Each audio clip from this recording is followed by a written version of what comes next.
Hello. Today I'm going to be talking about music. One of the most important things in my life is music because um, it, I don't know, for some reason it gives me an avenue into something that I just can't really explain. With sports, you get it, you want to win something, uh, and, obviously running around like an idiot kind of gets your blood up, it's all kinds of endorphins going, and that makes sense. Reading a good book kind of maybe either makes you think about the world or a thing in particular. If you're looking to learn about, I don't know, say the Revolutionary War, you learn about facts and maybe some things that you didn't know, and it kind of reinforces it, or you look at it from a different perspective. But music for me is still something I can't define uh, what the effect, it has its effect on me and probably millions of other people. But the reason why I was getting into this, so I'm going to be doing maybe a series. I don't know how long it's going to last, but of like the bands that are really important to me that I've been listening to for a very long time. And the reason, and I'll probably go into why they're important to me. I'm not going to get into like the history of the band. People with video editing skills can do a much better job than me. But I would just say I'll just give it a sort of personal twist on it. It's about all I can do. Um, and so I was going to talk about today. I was going to talk about Pink Floyd. Now the reason why I picked Pink Floyd today, I have probably have a list of about 10 to 20 um, bands that I would like to talk about, and I'll just kind of eke them out over the weeks or whatever, maybe once a week or something like that. And the reason why I wanted to do it is because on YouTube and other places, there are a lot of people who do what's called reaction videos, and these are not just people who react to a cat doing something stupid. They'll sit there and they'll listen. Usually, you know, it's usually somebody who has nothing, who has doesn't have the original taste of the music and is being exposed to this for the first time. Um, and some of them are really interesting. Others are just boring as hell. You might think this is boring as hell, but it is coming genuinely. So this is not necessarily a reaction video. This is more of an explanation of why this is so important to me. But there are people, there are technical people like record producers, engineers, singers, guitarists talking about a song, say by Pink Floyd, and you're like, okay, this is what's going on with the production because Pink Floyd was very innovative in its production technique, but it was, as far as the singing and the style of music was very unique as well. Um, and so it's interesting from a technical standpoint or professional critique of the music. Obviously, Pink Floyd is very well thought of by both critics and fans alike. Um, but why? And when I see so many of these reaction videos, like, oh wow, this is great. I'm like, well, you didn't add anything. I'm just listening along to this music with you, and I don't feel like you're adding too much to it. Although I do think that there are occasionally I like the music I like, and I want other people to. It's almost like when you watch a video, say let's a Pink Floyd, somebody reacting to a Pink Floyd video, and they've never heard Pink Floyd before, and you can see a genuine expression of intrigue or surprise or anything like that, and it's really fun because it's almost like you're when you watch somebody listening to something for the first time, something you really love is totally amazing. Um, and and if they get it, but one of the things that I always found, if you follow these people, I won't name names, but you think, oh, we're coming back to this guy. He was totally amazing uh, in, let's just say, a David Bowie song. Oh, like Life on Mars was it was just amazing. And we haven't done a video for him on him 6 months, we're going to do, I don't know, Ziggy Stardust. And you think, wait a minute, he was totally amazing. You know that he's famous for having a catalog like no one else over the course of maybe over, let's say, maybe 40, 50 years. And you haven't even gone beyond, you haven't even got the Ziggy Stardust yet. In 6 months, I would have memorized that catalog. That's the difference between someone like me. As I'm a little bit obsessive. When I love something, I go fucking ape shit over it. And that is the difference. Is that when I saw like this is insane. When I first heard Pink Floyd for the first time, it was Dark Side of the Moon, obviously. I'm like, this is insane. What else do they got? Like I just run. It's half of it's. Let's listen to that again. Is what they have other stuff just as good. Just like your mind is just totally blown. As like a preteen, I was probably about 13 when I first got into them. Like, oh my god, let's go get some. And things were not as easy back then. You didn't have the internet to just start listening to stuff. You had to go either to a library or buy it yourself. Obviously, I bought it myself because I knew that this is something that was going to be important for me for the rest of my life, and it was. I don't know how you could sit on hits for 6 months and not go nuts with the catalog of deep cuts. David Bowie's one of the best ever. And Pink Floyd's very much the same. It's like when I heard Pink Floyd, Dark Side of the Moon, I was just like, my jaw dropped. And I just went out. I was like, we're gonna do animals. We're gonna do, uh, the wall. I'm just gonna do them all. I'm just gonna go nuts. And at the time, this is sort of early to mid '90s. When they were doing a tour, I think it was called Pulse. I just went nuts, and they had a box set of CDs of all their sort of bigger albums, and I bought it. I got it. I saved up my money. It took me forever to do. Came with a really cool book, um, and I was like a pig in shit for months. Uh, and then meanwhile, you start listening to things, and like, okay, I see where they're going. Oh, what's this? What's this? Jethro Tull. Oh my god, it's not quite the same thing, but you're like, you can see how you can go off into different. You just become obsessive, and the more you learn, the more you just like it. Just sort of you think that it would get old after a while, but it only makes it worse because then you find people who are similar, or you know, you just go on these different avenues. Anyway, so talk about Pink Floyd is really it's just one thing that if I could say is that Dave Gilmour is it for me.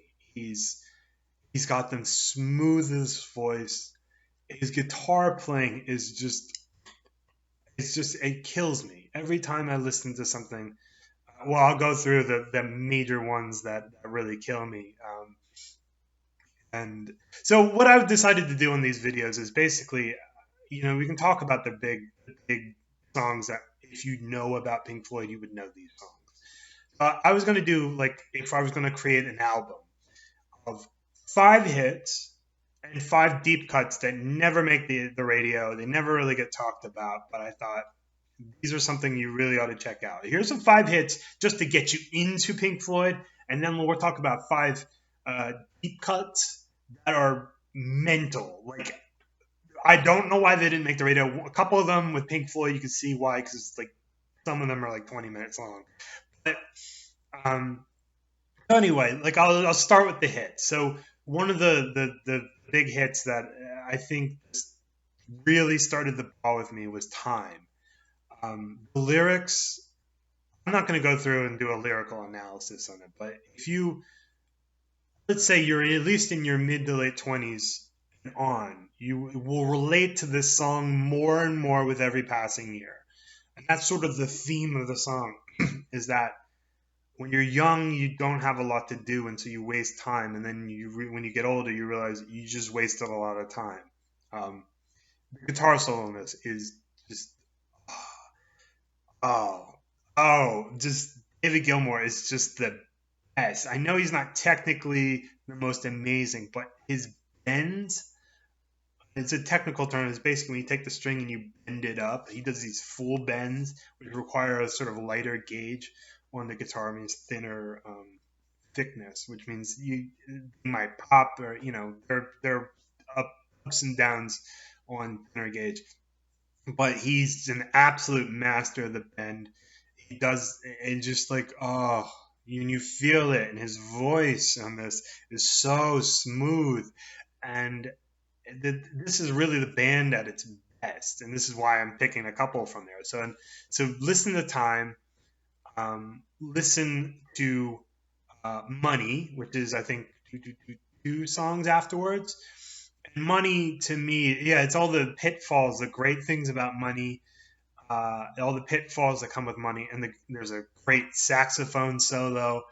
The whole song is in a funny time signature, so it feels like it's incomplete, except for the solo, which is in normal, common 4/4 time, and it's just, you really feel like you're in a machine. The bass line on it is absolutely iconic. It's also a Dave Gilmour song, and the solo on it is just like, it's rushing, there's this sort of false crescendo. It comes down, gets really quiet in the solo, and he's just sort of fiddling. They've totally changed it, and then they just boom back up, and it's just totally amazing.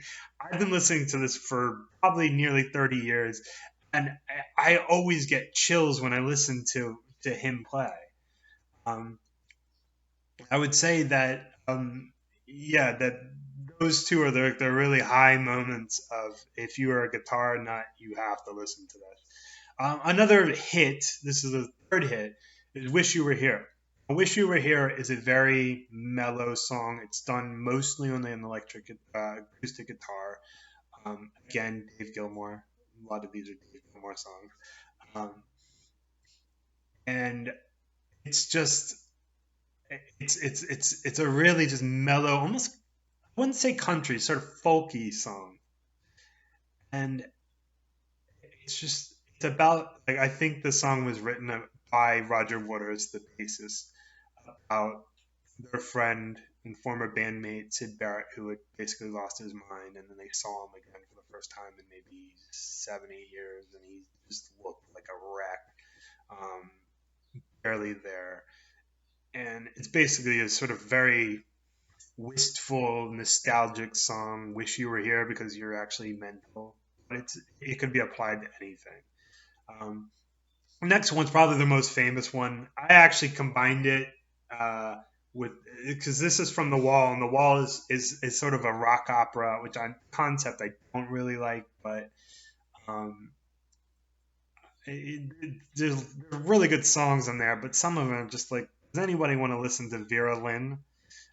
Not the singer, but the song Vera.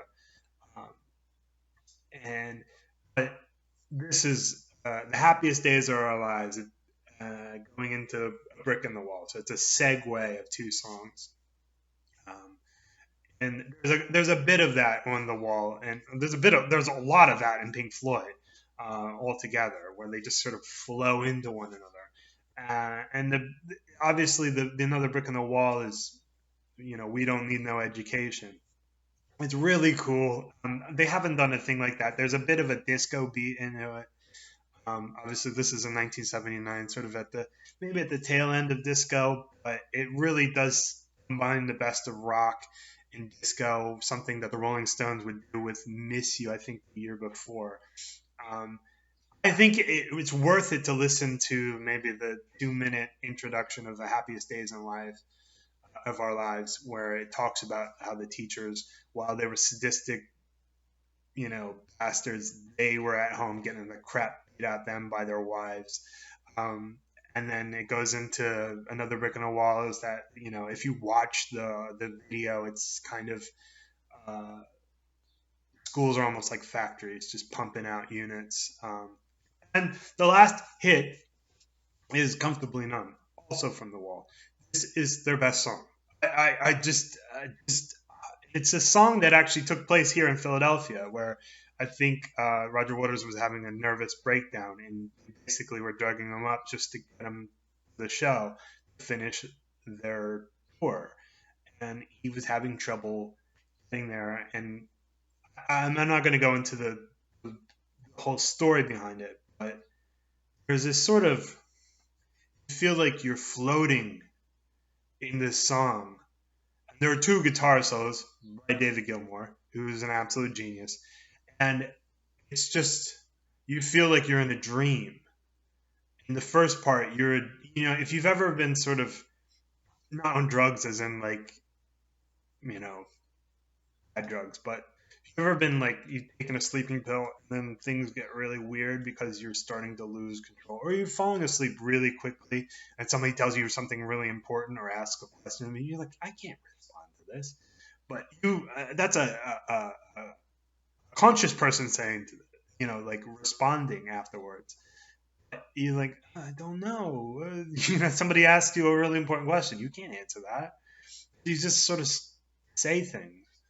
And so that's the doctor is Roger Waters asking questions and giving him instructions. And Dave Gilmour is sort of responding as, what the hell does this have to do with anything? Just listen to the song, listen to the lyrics. It's really good in context in the wall. Basically, he's losing his mind because he sort of built a wall up around himself. Guitar solo. First one's pretty good. It's very pleasant, very it's in a major scale, and it's very pleasant. And then the guitar solo at the end is just one of the best guitar solos ever. Nothing else needs to be said about it. It's one of my favorite songs of all time. So anyway, the deeper cuts, these are songs that won't get played on the radio, and they often don't get talked about unless you're talking to fans, like proper fans. So the first one of this is Dogs by Animals. This is an amazing song. It's very progressive rock. It's a suite in the sense of there are different movements. There's a very trippy part where they basically repeat stone, stone, stone, stone, stone, and then throughout the whole album, the album being animals, there are three main animals that they talk about as dogs, pigs, and sheep. And David Gilmour tries to mimic dogs by using different effects on his guitar. There are no actual dogs on this. That he's actually using a guitar to mimic a dog barking. And he does this. I think the best of the album he actually does is Sheep, which is really cool. But anyway, I love this just piercing guitar in the middle, and it's really shocking. And it alternates between Roger Waters and David Gilmour. And I love the concept of it too, is that basically you're sort of taught when you're a young person, go out there and get a bit of the world. And then as you go on, this becomes your personality, and you become a hard-hearted person, and you only think about work, and you stab people in the back, and then when you die, no one's there to love you because you've burnt so many bridges, you've screwed people over your whole life that you can't actually, that who was only a stranger at home? You were never home. No one loves you because you were never home. It's really sad, but it's such a great song. Next one is The Great Gig in the Sky. Which is actually between Time and Money on the Dark Side of the Moon. This is basically, it's an instrumental in the sense that there are no lyrics on it. But there is a woman singing on it. I won't give you too much details. You can if you listen to this, go listen to it and then just dig out on information on it. I'm just giving you a recommendation. The woman sings as if her voice is like a saxophone or a guitar. She's using her voice as an instrument rather than as a voice with lyrics, and you can hear at the beginning, you'll hear one of the voices that's repeated throughout the whole album. I think they interviewed about 4 or 5 people, um, of various concepts, and then they recorded the interviews, and then they sort of spliced them in throughout the album. And the beginning you hear is like, "I'm not really afraid of dying," and so this woman kicks in, and she's raging. The music really gets intense, and she's raging, and then she just sort of runs out of air at the end. It's almost as if she's like fighting death, and then she just kind of acquiesces to it. Really great. It's it's, it's really a remarkable achievement. It doesn't get a lot of radio play because it's not a song. There are no guitar solos. There's no great memorable riff or break or anything like that. It's just an incredible performance by the singer. Um, I think her name's Claire Torrey. Um, she's was phenomenal in this, and they brought her in, and eventually they were sort of forced to give her songwriting credit because what she does is so dominant in the song that it kind of is. She's kind of a writer on the song. The next one is Echoes. This is a very dreamy song. It takes up the whole second side of the album of Metal, and it's very trippy. There are parts of it where it's just like whale sounds and seagulls and stuff like that. I wouldn't start with this, but once you get into Pink Floyd, you can see that this is sort of the beginning of where they were going to go. This is just before the Dark Side of the Walls on Metal, about a year and a half before, and you just like, this is so cool. It is a little trippy, but once you get into they really were a complete band. They were one of the first bands to use synthesizers not just as a flourish, but as a real proper instrument that was guiding the band. It's definitely worth a listen. The next one, I thought I'd throw something in there that's a little bit rarer, that even like most, let's say, not properly serious fans, but people who have Pink Floyd CDs, records on their shelves might not even know this one. It's called "What's the Deal," and I'm just saying it as it's written. And it's a very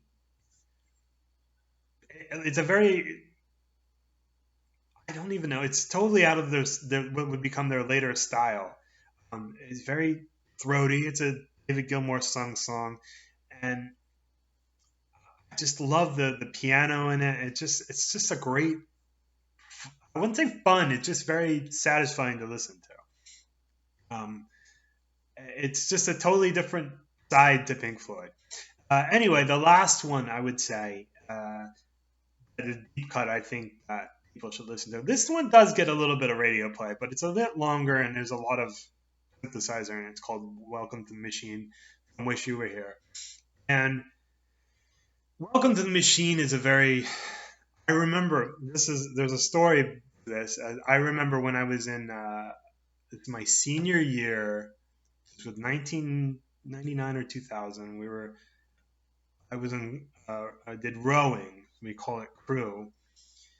And in between races, I went, people would go back to the bus and have a nap. And then if you you don't want to sit around for like 3 hours, it's cold, you go back on a blanket and sleep on the bus.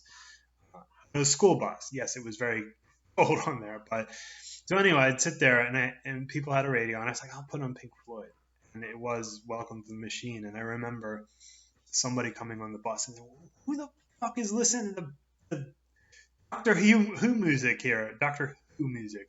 And it's like, oh yeah, it does sound like the incidental music of Doctor Who. Maybe not the theme song, but definitely stuff in between the dialogue. Sort of weird synthesizers in the background. It's a really cool song. It's got this sort of acoustic guitar like riding up, and there's an eagle like squawking, I guess. I think it's really cool. It kind of breaks up the album.